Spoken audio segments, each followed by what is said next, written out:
Hey everyone, my name's Deanna and I am obsessed with startup studios and the amazing things that go on behind the scenes to make them successful. In today's episode of Studio Upstart, we have a good one. We're focused on setting up shop. I'll preface this episode by saying that funding a startup studio is complicated.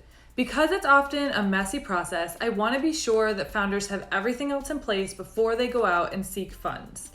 In this episode, you will get prepped for fundraising. If you follow along and complete the exercises in each section, you'll learn exactly what roles you need to fill on your team, you'll develop a narrow industry focus, and you'll nail down your business model.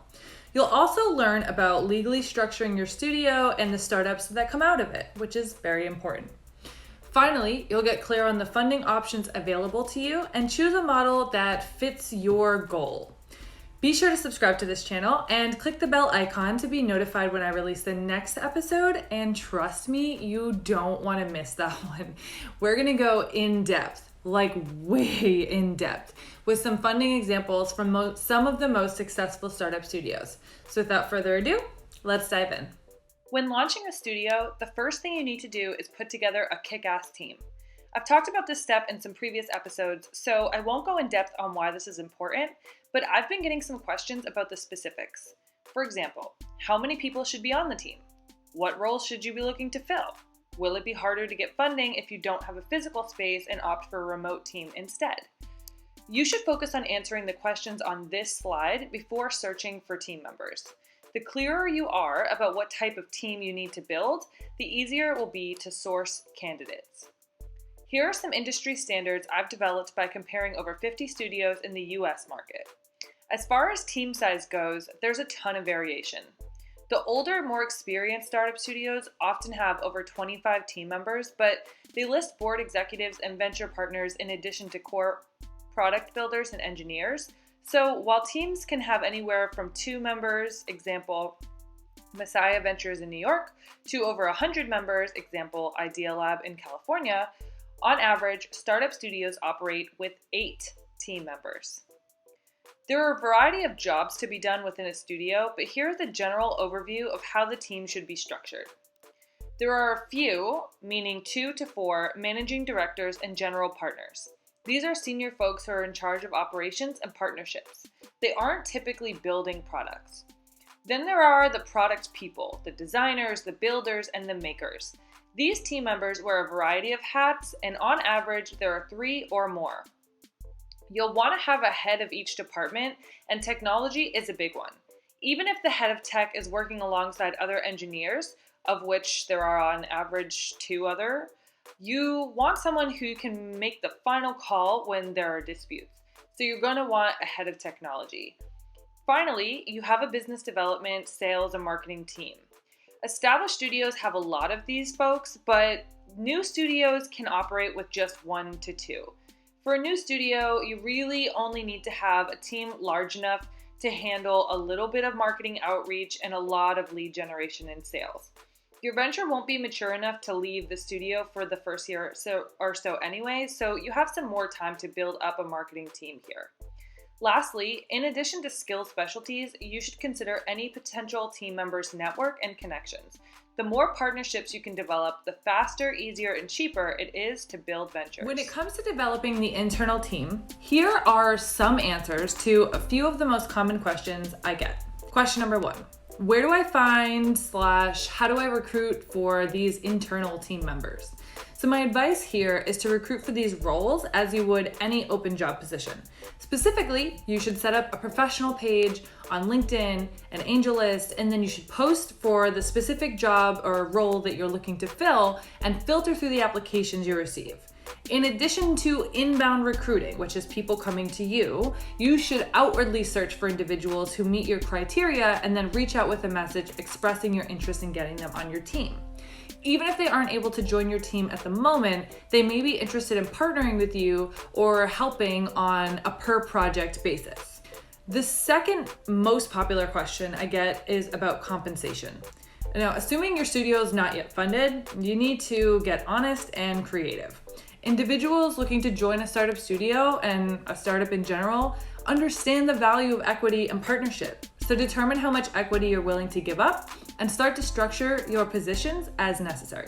For example, a head of department will generally get 3% equity, and team members will get between 1 and 3% equity. Based on my experience, you should not expect full-time commitments without compensation. And for legal reasons, you shouldn't structure a position as an internship unless you stipulate that it's only open to students. You don't need to have your entire team staffed to move on to this next step, but you do need to have your core team in place. You can always add engineers, marketers, and salespeople as the studio grows, but you need the heads of these departments in place before you can begin conceptualizing your mission and industry focus. So with your team, once it's all set up and everybody is clear on their roles, you should brainstorm on the questions you see here. Do some digging and find out what industry your team has the most experience with. Discuss your passions and determine what niche you could make the biggest impact within. Additionally, you need to identify at least one competitive advantage for your studio. This could be your connections to industry titans, your technological expertise, your access to capital, your access to data, your access to talent, or it could just be a superior understanding of how to disrupt your particular industry. Whatever it is, do some research on the studios already operating within your space to ensure you're competitive. Take a look at the mission statements from several successful startup studios on this slide. Do you notice a pattern? They're all very clear on their industry and capabilities. I often get asked about specialization, and I always point founders to a studio's mission statements like these. Look, I totally understand not wanting to box yourself in. When I hear founders say, I don't want to specialize in one industry or use only one technology to build ventures, I understand it. I get the desire to want to keep your mission and focus broad because then you're not boxed into doing only one specific thing. But the bottom line is that the more you specialize, the better industry resources you'll have at your disposal. You can reuse talent, you can reuse connections, you can even reuse customers. So it's better to specialize than stay broad. And remember, you can always branch out later, but right now at the time of launch, that is when you need to focus. And trust me, when it comes time to fundraise for your studio, the investors will be so impressed and appreciative that you were able to be so clear in your mission and focus. So once you've got your mission and focus defined, you're in good shape. The rest of the operational development should be much easier now, but you're not done. The next thing you have to get clear on is your internal operational processes. Specifically, you need to focus on 2 categories: ideation and spin out. So you and your team need to decide where you're going to get your ideas from and how much support you're going to offer the startup ventures that you create once they're ready to leave the nest and become an independent venture. So first, let's talk about your ideation strategy. Are all of your ideas, the ideas that your studio is going to create into startups, born internally, or will you consider external ideas? Now, if you're developing all of your ideas internally, you'll need to pitch these startup ventures that you've developed inside your studio to founders from outside the studio once the venture is validated. And this can be a stressful process if you don't already have that network in place. So it's worth, thinking about.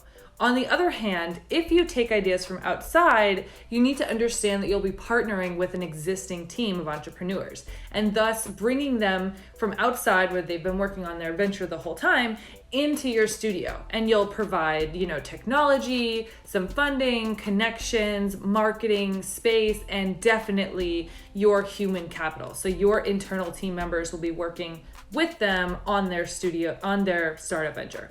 There are successful examples of both camps, so there's no right or wrong answer here. You just need to decide what you want to do based on your comfort level and your availability of resources. Now, the second most important operational category is spin out. So once you've developed a venture to the point of validation, meaning the MVP is made, there's a level of traction with customers, perhaps you're bringing in some revenue, once your venture is at that stage, it needs to get spun out, which, is an industry term for leave the nest. This is when your startup is going to become not a studio-born project anymore, but a real startup operating out in the real world. So if you decide, you're going to go with an integrated model, which means your studio will continue to support your ventures with resources like funding and space and tools and ideas and human capital, that's one way to go. Or there's an independent model, which means once the venture is validated and you've found a new team to take the startup and run with it, your responsibility in supporting the venture is minimal. Meaning the startup that you guys have created, you hand off to a new team, and that new team really won't rely on your studio for any help. This 2x2 matrix was developed by a startup studio called eFounders. I highly recommend checking out their blog, and I've put a link to it in the description of this video because they post really great in-depth articles about startup studios. In this matrix, you can see the categories I just described and charted out here against each other. eFounders has come up with the names for each type of studio, which I find really helpful in discussing the various models. Just as an example, let's say your studio plans to take outside ideas and help turn these ideas into ventures, but once they're validated, your job in supporting the venture as a studio is pretty much done. That startup will leave the studio and become an independent venture with very little support from your studio. This means you're a service expert studio. On the other hand, if you plan to take outside ideas, help these ideas grow into startups, and then continue supporting the startups with funding and other resources, you're an execution engine studio. Take some time to go through the various options with your team and try to settle on a model that's closest to what you are envisioning for your studio, based on your specific needs and capabilities. Okay, so you operationally have got your studio all set up. You'll want to work on branding, which is, picking a name, designing a logo, putting together a website. But beyond that, you technically could launch your studio right now. And in my opinion, you kind of should. The faster you learn, the faster, you can start iterating and improving on your processes. But if you are in need of capital, do not worry. It's great to bootstrap, but if you want to go the traditional route, you'll want to look at venture capital. So you need to figure out how to fund your studio, and that's typically done through venture capital firms. There are some interesting ways around that model, but we'll talk about in the next episode. We're going to go all in on funding. So we're going to talk about those other avenues, but also go really in depth on the processes behind venture capital funding. So before you can go into funding though, you need to get some legal things set up. And it's very important that you do this before you go out for fundraising. Through discussions with founders and my own research, I've found that the studio itself is legally structured as a holding company. And this is because your studio is a company that creates other companies. So it's kind of like an umbrella company. Legally speaking, it needs to be structured in a way that limits the liability of your studio from the liability of your startup ventures. So for example, if one of your startup ventures goes under, meaning they go bankrupt or something, you want to make sure that your studio is protected from the liability of their financial debts. As another example, if one of your startups gets sued, you want to be sure that this lawsuit can't take your studio to court as well. So you want the entities to be separate. Traditionally, the studio itself is structured as a C Corp, and each startup that emerges from the studio is its own LLC. So that kind of gives you a good understanding of the umbrella company is a C Corp, that's your studio, and each venture that comes out of that is its own company registered as an LLC. The next thing you need to do is file an operational agreement internally. So this doesn't need to be filed with the Secretary of State. There's nothing formal that you need to do with an operational agreement, but it does help you and your team members operate better. So this is like when you'll legally split equity and decide what roles each team member is going to take on. You need to get clear on these things. It doesn't seem important right now because it's everybody's just having a lot of fun and stuff with the studio, but it will be very important later when you go out for funding. And the last thing is you need to set up a business-only bank account. and this is crucial for getting venture investment. I just want to come back to bootstrapping for a moment because I really believe it is possible to launch a studio without a massive and messy venture capital investment. It takes a lot of time, energy, and yes, even money to land a VC investment. And it's going to be hard if you don't already have connections to venture capitalists and if you don't already have some proven ventures gaining traction within your studio. I highly recommend trying to innovate and build as much as you can before going after VC funding. In order to get the bootstrap ball rolling, think about what venture you can create right now using the team and resources you already have. Service-based businesses and digital platforms work especially well for this kind of operation because if you can build the tech, you can validate the idea. And if you can validate the idea, you can get the venture investment with much less effort. Remember to keep detailed records of all the money spent on bootstrapping. These are expenses associated with your business. Even small expenses, like the purchase of a $10 domain name, should be recorded. Additionally, it is critical to keep track of any and all profits as well. If you're still not convinced on bootstrapping yet, think about it as a trial run. You need to see how your team works together. You need to find out if there are any problems for you to solve within your target industry. There are so many undetermined variables looming over your head, it's best to straighten out the kinks before fundraising. Because after the money is yours, you're responsible to your shareholders to make the studio successful and make a profit within your startup ventures. To avoid some of that pressure up front, bootstrap until you're very, very sure that you've got something worth funding. Okay, now for the part you've been waiting for. How do startup studios get funded? I'm gonna just tell you once again that it's complicated, but above all else, it's possible. Just remember that hundreds of studios have gotten venture capital funding, and if they can, you can. It is not out of reach. It's just a little bit complicated. So if you've completed all the previous steps from this episode, your studio is on very stable ground, and that will help make this funding process a lot less stressful. So there are two main models for financing startup studios. One is where VCs invest directly in the studio and take equity from the studio itself.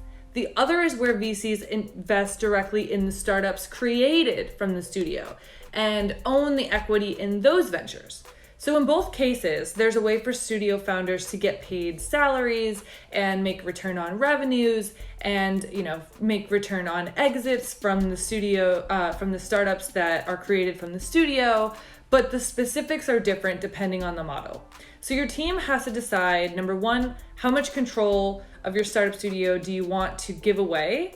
And number two, do your team members need salaries? And if so, how much? So, that will cover the bulk of what you need to determine in order to go out and raise funding. What do we need it for? How much do we need? How much are we willing to give away? Answering these questions will give you a good idea of how much money you actually need to raise, and that is very important. As I mentioned, it's complicated to dissect the funding protocols for startup studios. Luckily, some successful studios are now coming forward to talk about their process for funding, and through that type of candid sharing, I've been able to learn a lot about the most popular models of funding, as well as some ways to fund a studio in which you don't need venture capital investment at all. In anticipation of next week's funding episode, I would love for you guys to submit questions around funding. Tell me what you need to know. Whether the questions are general or very specific, I will do my best to find you the answers you're seeking. In the description below, I've linked to a few key articles that help dissect and describe funding for startup studios. It's a good idea for you to read through these before next week's episode so you'll have an understanding of the information I'll be sharing. Additionally, if you're an entrepreneur who is looking to pitch your idea or venture to a studio, I am currently working in partnership with founders and studios to help them connect. If you believe your venture could benefit from the resources offered by a startup studio, see the list on this slide, fill out the Google form, which I've linked to in the description of this video. My goal is to help you get connected with the studio in your industry so you can pitch them and hopefully partner with them to build out your venture. So that's all for me today, guys. Thanks so much for watching. I hope you learned a bunch. Make sure to subscribe to this channel to be notified when I release the next video, which is going to be a great one. Submit your questions about funding underneath this video so that I can make sure to get them answered before the next episode. I am Deanna. This is Studio Upstart. Thanks so much and have a great day.